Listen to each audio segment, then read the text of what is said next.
Assalamu alaikum wa rahmatullahi wa barakatuh. Em nome de Allah, o clemente e misericordioso. Louvado seja Deus, Senhor do Universo. Que a paz e a bênção esteja com o nosso querido e amado profeta Muhammad sallallahu alaihi wasallam, seus companheiros e seguidores até o dia do juízo final. Este é mais um vídeo respondendo perguntas sobre o jejum. Primeira pergunta. Quem pretendia ir à Umra, mas não pôde fazê-lo devido à doença ou motivos mundanos, perdeu a recompensa? Sua recompensa está disponível pela graça de Deus.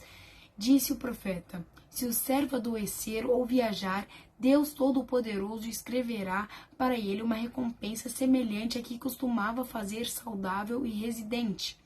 Pergunta número 2. Ajudar os pobres com comida tem recompensa? Sim, foi mencionado no Hadith.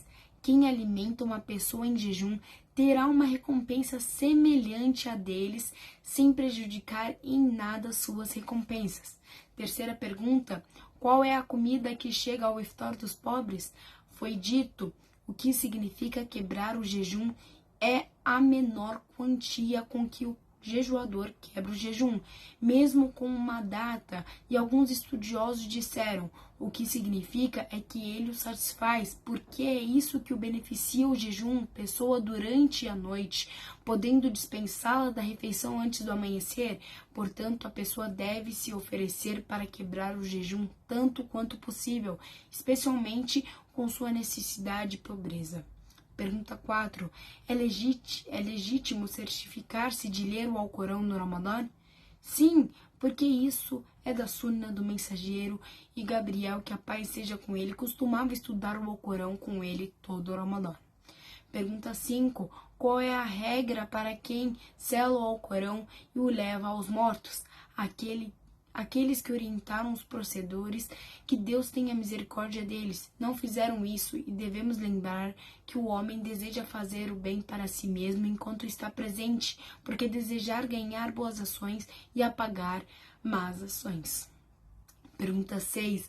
O que se diz daqueles que fazem projetos como hospitais ou escolas aos amigos, dedicações aos parentes? Isso não vem da orientação profética e não está provado que nossos procedores desejavam dedicar suas boas ações aos outros, pois é preciso ganhar recompensas primeiramente, mas não há nenhum problema em dedicar caridade aos familiares e amigos.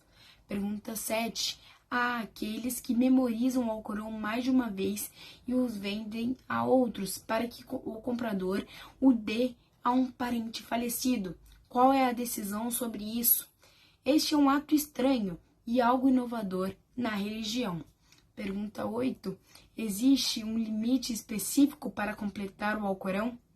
O Ramadã é o mês do Alcorão, e a intenção não é completar rapidamente o Alcorão mais de uma vez, mas a intenção o propósito é recitar o Alcorão com a contemplação e a compreensão, com a revisão da memorização.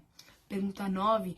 Todo aquele que faz uma coisa boa ganha boas ações com isso? Uma distinção deve ser feita entre validade na ação e aceitação da ação. A ação pode estar aparentemente correta ao fazê-la, mas a aceitação é o que Deus sabe da intenção do executador.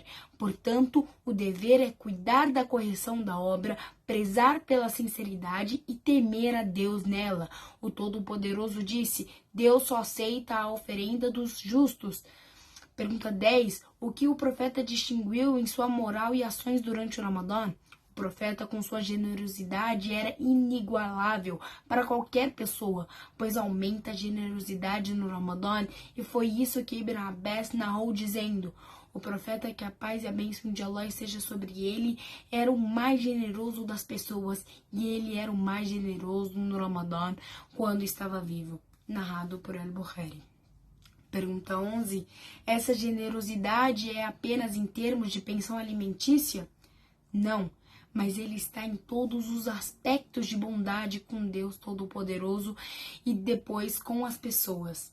Pergunta 12. Qual é o significado do ditado do profeta que diz: quem não desiste da fala falsa e age de acordo com ela, então Deus não precisa que ele desista de sua comida e bebida? Fala falsa significa todo ditado que é proibido, como mentir, caluniar e assim por diante. O ato de perjúrio é o ato proibido contra a agressão às pessoas por traição, trapace e coisas do gênero. É o mesmo que ouvir o proibido. Pergunta 13. As coisas anteriores invalidam o jejum? Não invalidam o jejum, mas teme-se que a aceitação e a recompensa desapareçam. Pergunta 14. Os pecados no Ramadã duplicam as más ações? Os pecados não são multiplicados, mas ampliados em tamanho, seja por causa da honra da época como o Ramadã ou do lugar como Meca. Pergunta 15. Algumas pessoas que jejuam não percebem nenhuma mudança em seu comportamento enquanto jejuam. Qual é o resultado disso? É lamentável que alguns daqueles que jejuam não diferenciem entre o dia do jejum e o dia normal. Então eles têm o hábito de negligenciar o obrigatório e fazer as coisas proibidas e você não sente que eles têm a reverência ao jejum. Sua recompensa está perdida.